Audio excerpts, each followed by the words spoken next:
Welcome friends, self अध्ययन पर last video में हमने सिलेक्शन करते हुए कॉपी पेस्ट करना सीखा था, डायनामिकली भी। आज की क्लास में हम बात करेंगे ऑफसेट फंक्शन की। सपोज़ हमारा कर्सर को हमें मूवमेंट देना है। सपोज़ मुझे आखिरी सेल पे जाना है जहां पर हमारा पूरे कॉलम की वैल्यू ख़त्म हो जाती है, उसके आखिरी सेल पे हमें पहुंचना है और वो डायनामिकली कोई भी रो हो सकता है, बट हमें नहीं पता। हमें आखिरी सेल पर जाना है पहले कॉलम के और उसमें लिखना है डन। इस तरीके का हमें एक छोटा सा वर्क करना है। ऑफसेट फंक्शन के ज़रिए हम इस चीज़ को सीखेंगे।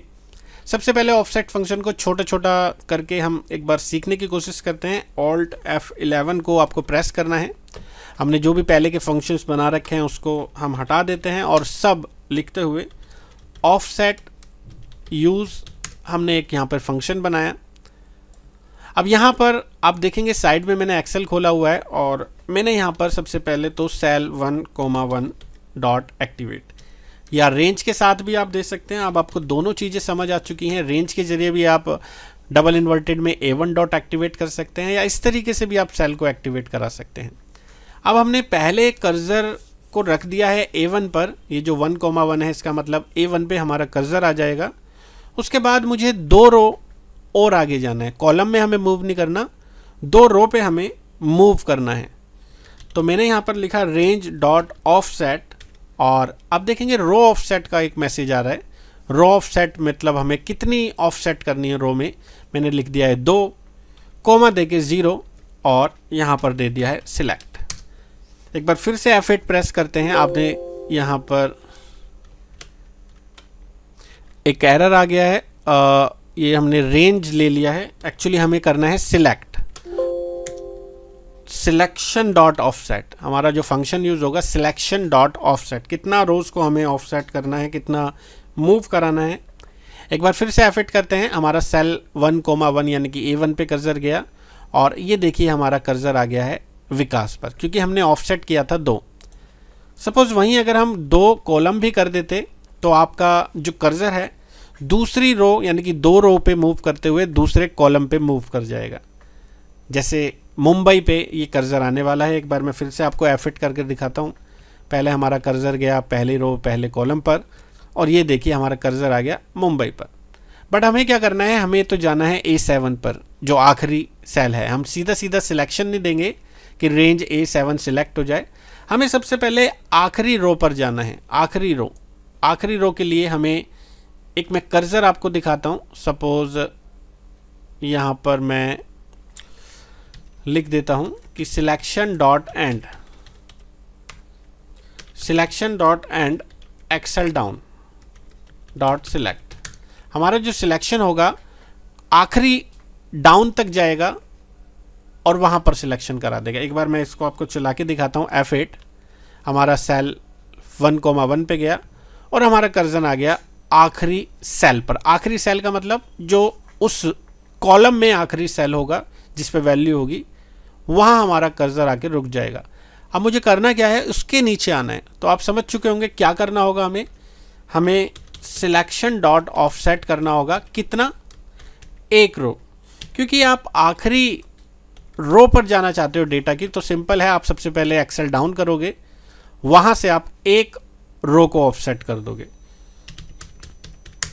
एक बार फिर से इसे चला के देखते हैं। F8 सिलेक्शन 1.1 हमारा यहाँ पर आया पहले रो पहले कॉलम पर, डाउन पे गया और 1 ऑफसेट करते ही रो को नीचे आ गया है A7 पर। अब ऐसा नहीं है कि हम सपोज मैं यहाँ पर कुछ और डेटा डाल देता हूँ, गगन, मोहित, और यहाँ पर मैं कुछ भी डाल देता हूँ।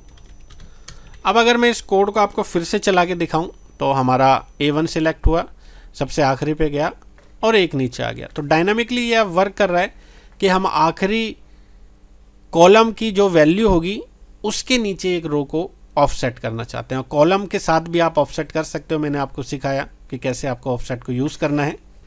अब इस तरीके से हम क्या कर सकते हैं, सपोज मैंने यहाँ पर किया एक्सेल डाउन की जगह मैंने कर दिया एक्सेल राइट, और ये लाइन अभी मैं हटा देता हूँ। अब मैं आपको F8 करके दिखाता हूँ। पहले हमारा A1 पे कर्सर गया और यहाँ पर छोटा सा एरर आ गया है। एक्सेल राइट नहीं होता, एक्सेल टू राइट होता है। ये कमांड एक्सेल टू राइट होती है।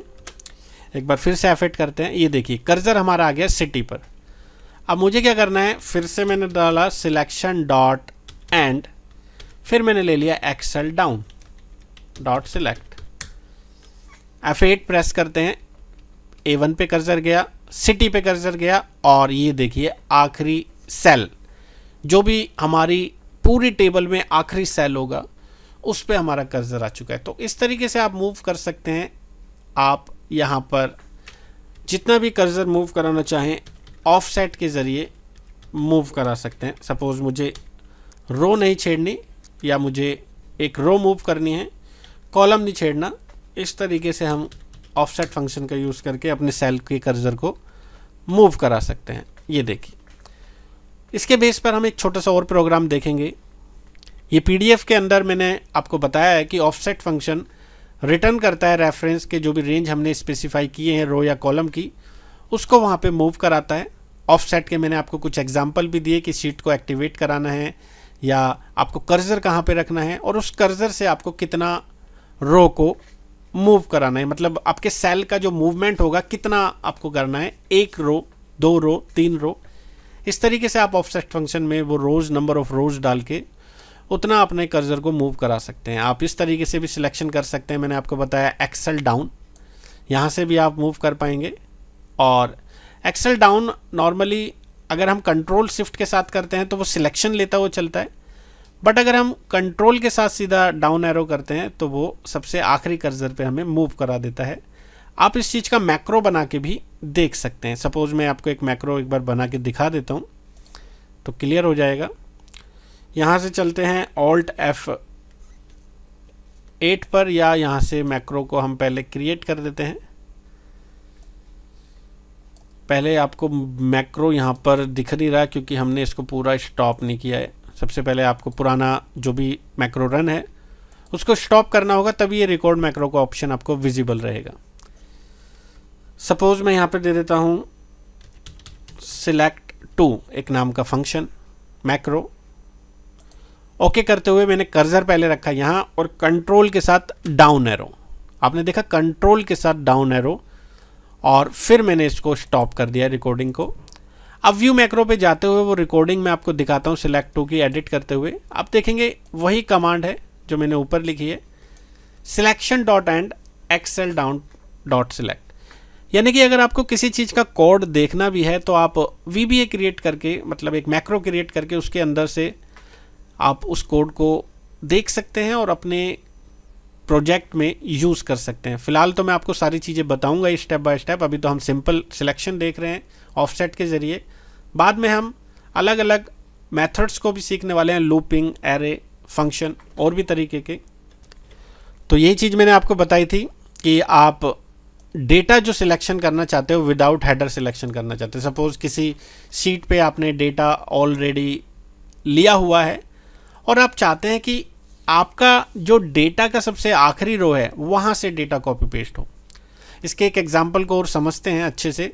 सपोज़ हमारे पास जनवरी का डेटा है, फरवरी का डेटा है और मार्च का डेटा है।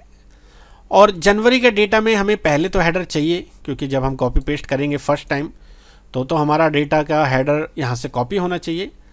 बट जब हम फरवरी का डाटा कॉपी करेंगे तो उस केस में हमें ये हेडर रो कॉपी नहीं करनी, हमें सिर्फ ये डेटा कॉपी करना है। और एक जो फाइनल शीट होगी हमें इसके नीचे हमारा फरवरी का डाटा पेस्ट कराना है।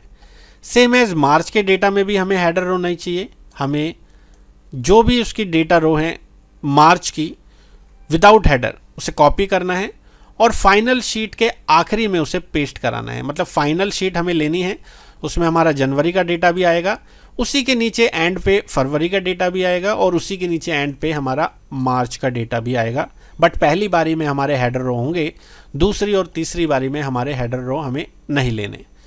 तो इसका एक वीडियो मैं आपको नेक्स्ट वीडियो में करके बताता हूँ पूरा प्रैक्टिकल, और इससे रिलेटेड PDF का कलेक्शन आप हमारे वीडियो के डिस्क्रिप्शन लिंक से डाउनलोड कर सकते हैं और अपनी सेल्फ स्टडी भी कर सकते हैं। मिलते हैं अगले वीडियो में।